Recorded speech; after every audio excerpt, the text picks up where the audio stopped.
Hello everyone, मेरे इस channel में आप सभी का स्वागत है। आज का हमारा विषय है बच्चों, युवाओं और बुजुर्गों के लिए सहायता सेवाओं, संस्थानों और कार्यक्रमों का प्रबंधन। आज हम इसका भाग 2 पढ़ेंगे। इसका भाग 1 अभी कुछ दिन पहले ही मैंने शेयर किया है अपने चैनल पे। अभी तक नहीं देखा है आपने तो उसे ज़रूर देखिए। भाग 1 में हमने बात की थी बच्चों के बारे में कि बच्चे संवेदनशील क्यों होते हैं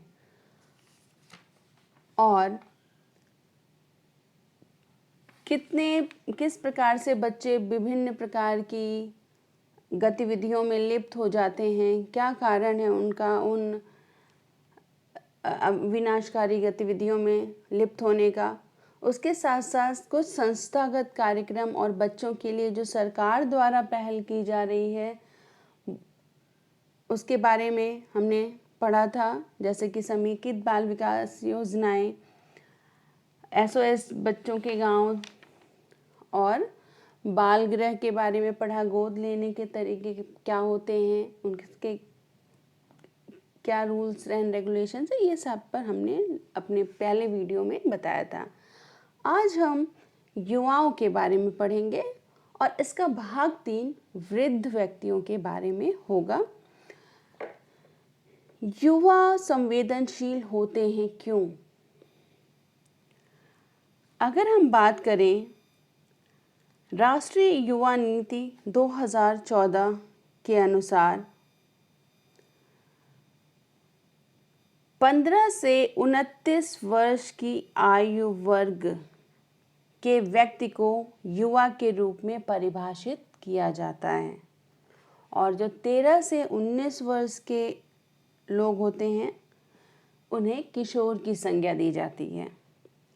और हमारी राष्ट्रीय प्रगति महत्वपूर्ण रूप से उन तरीकों और साधनों पर निर्भर करती है जिसके माध्यम से युवाओं को राष्ट्रीय विकास के लिए एक सकारात्मक शक्ति के रूप में प्रोत्साहित और पोषित किया जाता है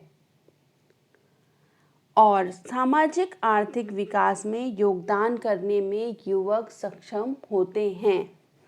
युवा वर्ग किसी भी देश की रीढ़ की हड्डी का काम करता है। क्यों? क्योंकि उसके अंदर इतनी एनर्जी होती है, इतनी पोटेंशियल होती है, कार्य करने की क्षमता होती है कि वो देश के विकास में बहुत अधिक सहायता करते हैं। एक शोध के अनुसार भारत में 40% युवा हैं। ये बहुत अच्छी बात है कि भारत विकास की ओर अग्रसर है। भारत एक विकासशील देश है और यहाँ पर युवा बहुत ज़्यादा हैं जो भारत को विकसित करने में सहायता कर रहे हैं। युवा कई कारणों से संवेदनशील होते हैं। ये समय ही संवेदनशीलता का होता है। तो क्यों होता है संवेदनशील? युवा संवेदनशील होते किस लिए हैं? कुछ कारण हैं।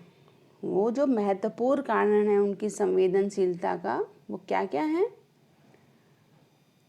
तेजी से शारीरिक विकास हो रहा होता है जो कि किशोरावस्था से ही प्रारंभ हो जाता है। कुछ हार्मोनल चेंजेस हो रहे होते हैं तो ये कठिन दौर होता है बच्चों के लिए, किशोरावस्था से लेके युवा अवस्था की स्टार्टिंग अवस्था तक। उसके बाद एक और कारण है भावनात्मक परिवर्तन, संवेगात्मक परिवर्तन, क्योंकि युवाओं का जो संवेग है वो अस्थिर होता है। अस्थिरता तो किशोरावस्था से स्टार्ट हो जाती है और वो युवावस्था के शुरुआती दौर में भी चलती रहती है। तो भावात्मक रूप से, संवेगात्मक रूप से अस्थिर होते हैं और मानसिक अस्थिरता के कारण भी किशोर और युवा तनाव का अनुभव करते हैं। कुछ यौन परिवर्तन हालांकि इस अवस्था में, किशोरावस्था में ज़्यादा होते हैं, लेकिन वो भी प्रभावित करते हैं। स्पेशली वो किशोर जो देर से परिपक्व होते हैं, उनका युवा अवस्था प्रभावित हो जाती है, लेट मैच्योर जिसको कहते हैं, वो संवेदनशील ज़्यादा हो जाते हैं। सामाजिक परिवर्तन भी एक कारण है, क्योंकि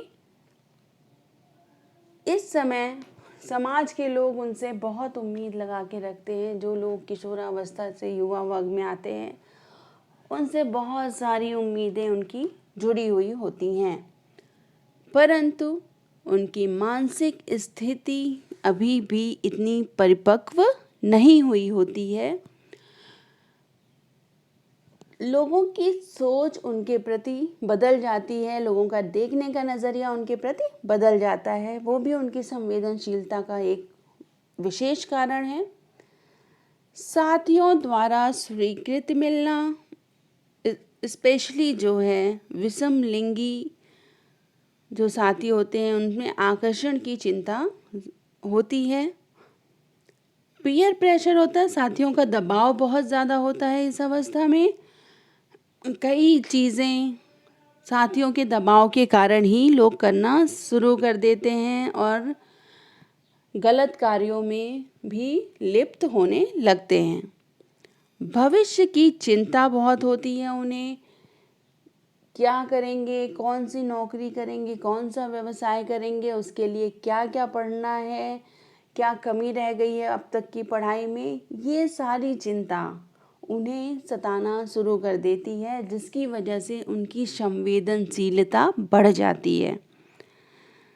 शिक्षा और व्यापार की चिंता सताती रहती है। किसी एक क्षेत्र में अगर वो सफल नहीं हो पा रहे हैं तो वो क्या करें, उनकी संवेदनशीलता को प्रभावित करता है। शिक्षा क्या कर लेनी है और व्यापार या नौकरी क्या करनी है। पहचान का गठन इस समय एक बड़ी समस्या है कि अपनी पहचान वो किस रूप में बनाएं। कई बार लोग दूसरों से प्रभावित होते हैं, किसी हीरो से प्रभावित होते हैं और उनके जैसा बनना चाहते हैं। वो हीरो कोई भी हो सकता है, कोई पर्टिकुलर पर्सन हो सकता है, कोई एक्टर एक्ट्रेस हो सकती है, या कोई राजनेता हो सकता है, या टीचर घर का कोई मेंबर, जिसको देखकर व्यक्ति बहुत ज़्यादा इन्फ्लुएंस होता, बहुत ज़्यादा प्रभावित होता है, वो उसका हीरो होता है। तो उस जैसी अपनी पहचान बनाना चाहते हैं और शायद बेसिक नेचर उनका जो वास्तविक स्वभाव है वो उस जैसा नहीं होता है कि वो अपने हीरो जैसा बन पाएँ। तो ये भी उनकी संवेदनशीलता को बढ़ाता है। तो ये सारे कारण थे जो ये बताते हैं कि युवा संवेदनशील होते किस लिए हैं। वैसे तो बहुत सारे युवा संवेदनशील होते हैं, लेकिन ऐसे युवा जो विशेष रूप से संवेदनशील होते हैं या असुरक्षित महसूस करते हैं, वे कौन कौन से हैं? ग्रामीण और आदिवासी क्षेत्रों में रहने वाले युवा, ये बहुत ज़्यादा संवेदनशील होते हैं क्योंकि इनको आगे बढ़ने के उतने अवसर नहीं मिले होते हैं जितने शहरी क्षेत्र के युवाओं को मिलते हैं। स्कूल छोड़ने वाला युवा, किसी न किसी कारण से जो युवा स्कूल छोड़ चुका होता है वो बहुत संवेदनशील होता है। किशोर, विशेष रूप से जो महिला किशोर होती है, वो संवेदनशील बहुत ज़्यादा होते हैं क्योंकि हमारे समाज में अभी भी महिला और पुरुष को लेके भेदभाव चल रहा है। बहुत से ऐसे घर हैं जहाँ पर महिलाओं की कोई वैल्यू नहीं की जाती है, उनका कोई ध्यान नहीं रखा जाता है, उनसे कोई भी निर्णय में उनकी सहमति लेना लोग ज़रूरी नहीं समझते हैं। तो एक अलगाव की भावना उनमें होती है, जिस वजह से महिलाएं अत्यधिक संवेदनशील होती हैं। विकलांग युवा, ऐसे युवक जो विकलांग हों, सक्षम ना हो, पूर्ण रूप से सक्षम ना हो। ऐसे युवा भी संवेदनशील ज़्यादा होते हैं, उन्हें हर कार्य को करने के लिए सोचना पड़ता है और उनकी संवेदनशीलता वो बढ़ा देता है।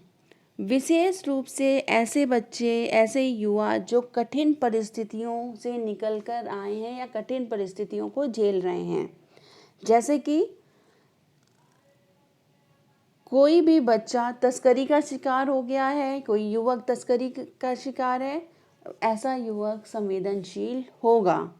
इसके अलावा जो युवक अनाथ होते हैं या बेसहारा बच्चे होते हैं, ये अपनी युवा अवस्था तक आते आते इनकी संवेदनशीलता बढ़ जाती है।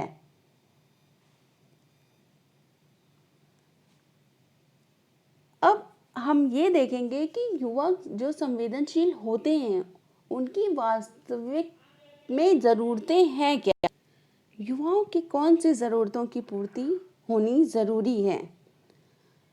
तो सामाजिक रूप से उपयोगी और आर्थिक रूप से उत्पादक होने के लिए युवाओं को बहुत सारी चीज़ों की आवश्यकता होती है। उनकी क्या क्या आवश्यकता है?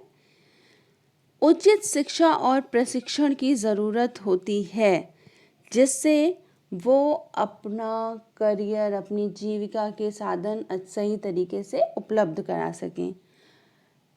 एक लाभप्रद रोजगार की ज़रूरत होती है। अगर एक लाभप्रद रोजगार है युवक के पास तो उसकी संवेदनशीलता कम होगी या नहीं होगी, क्योंकि ये एक युवक की ज़रूरत है। व्यक्तिगत विकास और उन्नति के लिए पर्याप्त अवसर होना बहुत ज़रूरी है। अपेक्षित आश्रय चाहिए, उन्हें एक शेल्टर चाहिए, घर चाहिए जहाँ पर वो रह सकें।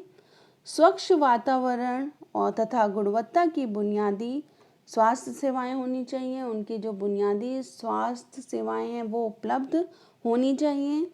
सामाजिक रक्षा और शोषण के सभी तरीकों से सुरक्षा हो सके, जिससे उनकी तस्करी या उन्हें गलत कार्यों में इस्तेमाल ना किया जा सके। निर्णय लेने वाले निकायों में उपयुक्त भागीदारी, ऐसी जगह पर जहाँ पर कुछ युवकों के मुद्दे होते हैं, ऐसे युवक के मुद्दों से सरोकार रखने वाली जो निर्णायक संस्थाएं हैं उनमें उनकी भागीदारिता होना सुनिश्चित होनी चाहिए। सामाजिक, आर्थिक और सांस्कृतिक मामलों में भी युवाओं की भागीदारी, उपयुक्त तरीके से भागीदारी अनिवार्य है। और खेल, शारीरिक शिक्षा, साहसी और मनोरंजन के जो भी अवसर होते हैं वहाँ तक युवाओं की पहुँच बहुत ज़रूरी है। तो ये थी युवाओं की ज़रूरतें हैं क्या। युवाओं की ज़रूरतों को ध्यान में रखते हुए सरकार ने बहुत सारी नीतियाँ अपनाई हैं। युवा मामलों और खेल कूद के मंत्रालय ने वर्ष 2003 को राष्ट्रीय युवा नीति अपनाई थी, जिसके अंतर्गत युवाओं के लिए विभिन्न कार्यक्रमों को शामिल किया गया है। इसके अंदर जो भी कार्यक्रम चलाए जा रहे हैं जो युवाओं से संबंधित हैं, वो आइए देखते हैं कौन कौन से वो कार्यक्रम हैं। राष्ट्रीय सेवा योजना NSS, बहुत बार आपने इसका नाम सुना होगा। और युवा अवस्था आते आते जब हम अपने 11वीं-12वीं क्लास में पहुंचते हैं या ग्रेजुएशन में पहुंचते हैं, तो NSS राष्ट्रीय सेवा योजना का कार्य स्टार्ट हो जाता है। अभी हम आगे इस पे चर्चा करेंगे।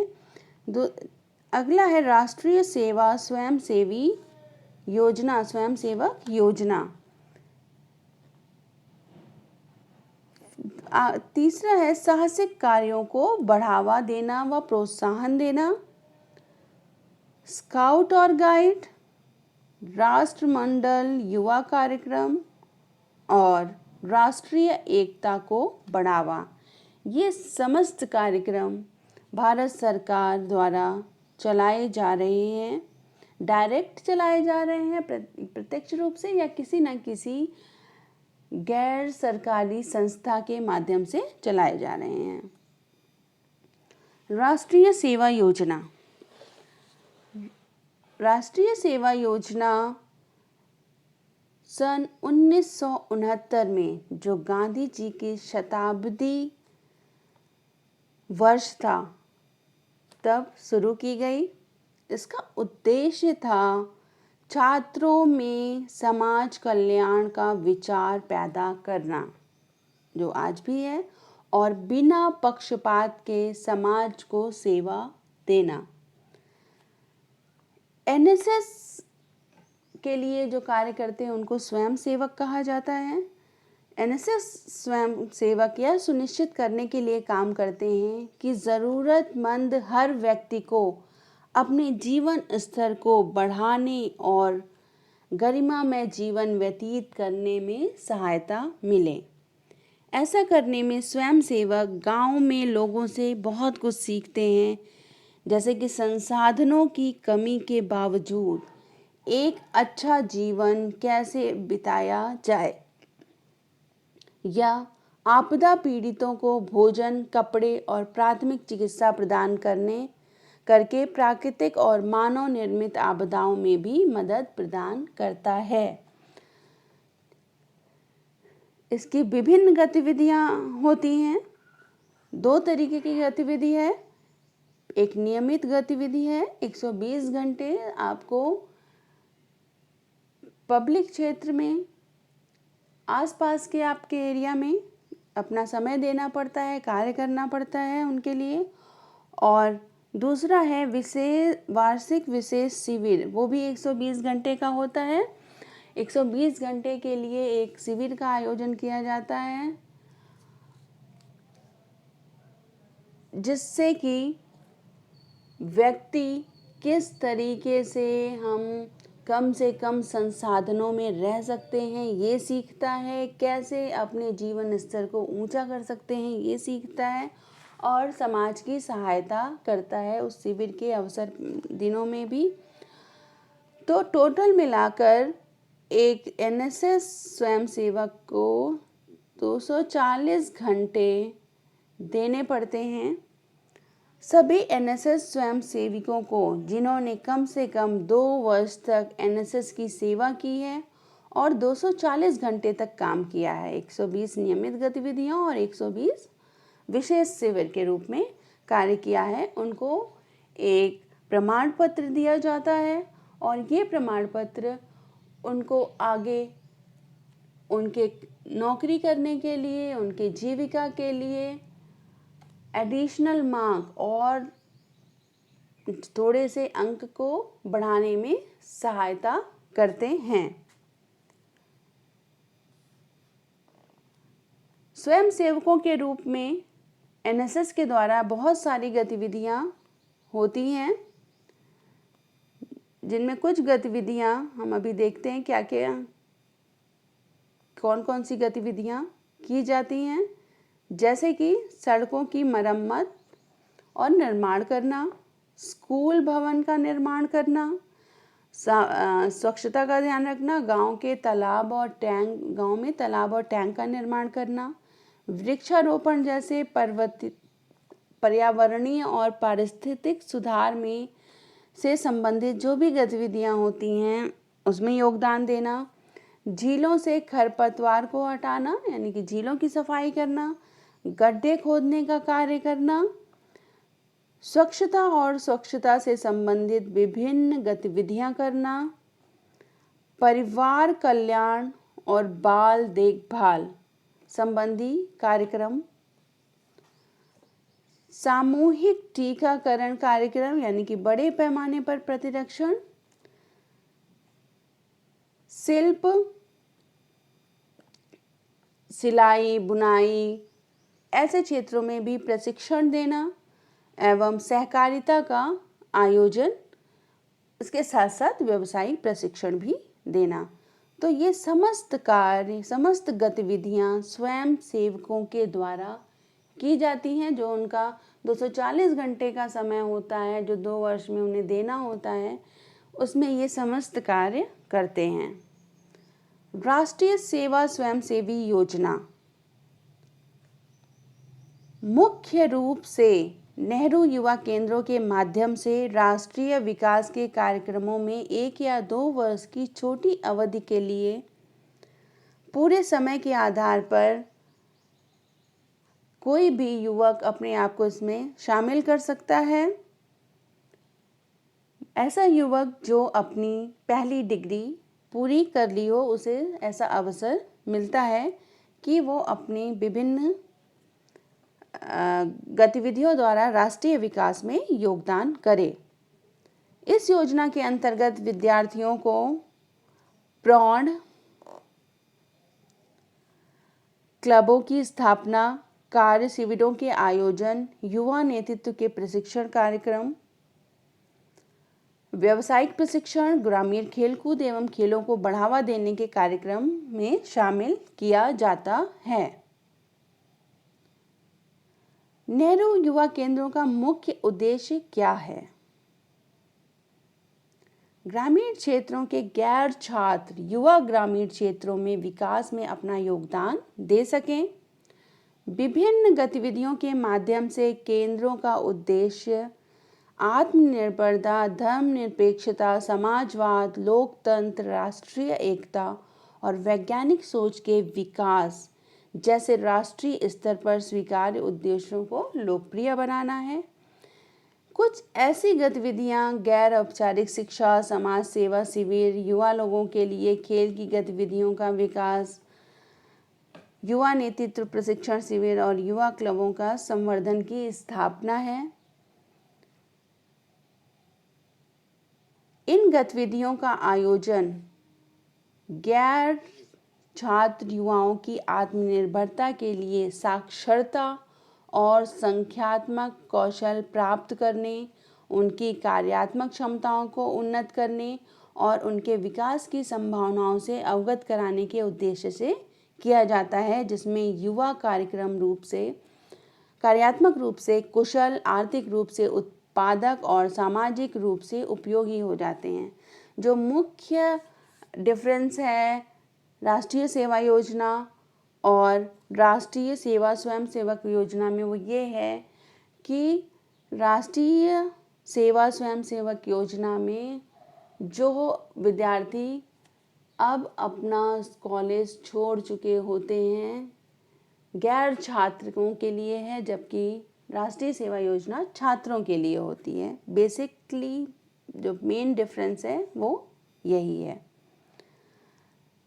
अगला कार्यक्रम है साहसिक कार्यों को बढ़ावा देना। कई युवा मंडल और स्वयंसेवी संगठन इस तरह की गतिविधियों का आयोजन करते हैं। पर्वतारोहण, ट्रैकिंग, लंबी पैदल यात्रा, डेटा के संग्रह के लिए अन्वेषण, पहाड़ों, जंगलों, रेगिस्तान और समुद्र में वनस्पतियों और जीवों का अध्ययन, कैनोइंग, तटीय नौकायान, प्रदर्शनियाँ, तैरना, साइकिल चलाना, ये साहसिक गतिविधियां हैं जिनको सरकार बढ़ावा देती है। और साहसिक कार्य को बढ़ावा देने के लिए सरकार द्वारा प्रदान की जाने वाली वित्तीय सहायता का उपयोग करके ये समस्त साहसिक कार्यक्रम किए जा सकते हैं। अगर हम इनमें से कोई भी कार्य करना चाहें, स्पेशली युवक इनमें से कोई भी कार्य करना चाहे, उसका किसी भी क्षेत्र में रुचि हो, चाहे पर्वतारोहण में हो, ट्रैकिंग करने में हो, लंबी पैदल यात्रा में हो, तो इन सभी कार्यक्रमों के लिए सरकार वित्तीय रूप से सहायता करती है इन साहसिक कार्यों को बढ़ावा देने के लिए। तो इन साहसिक गतिविधियों को सरकार द्वारा प्रोत्साहन देने का उद्देश्य क्या है? उद्देश्य है साहसिकता की भावना, युवक में जो साहस की भावना निर्मित हो सके, जोखिम लेने की क्षमता पैदा हो सके, जोखिम उठाने की क्षमता उनमें आ सके, सहकारी टीम यानी सहयोगी के रूप में काम करना, उनमें group feeling, we feeling develop हो, चुनौतीपूर्ण स्थितियों और युवाओं के बीच धीरज के लिए तैयार और महत्वपूर्ण प्रतिक्रियाओं की क्षमता, और सरकार ऐसी गतिविधियों को सुगम बनाने के लिए संस्थाओं की स्थापना करती है और विकास के लिए भी सहायता प्रदान करती है। हर संभव सहायता सरकार द्वारा ऐसे क्रियाकलापों के लिए की जाती है जिससे हमारे युवक साहसी हों, जोखिम लेने की क्षमता हो, एक टीम के रूप में काम करने की उनकी क्षमता विकसित हो। अगला कार्यक्रम है भारत स्काउट गाइड।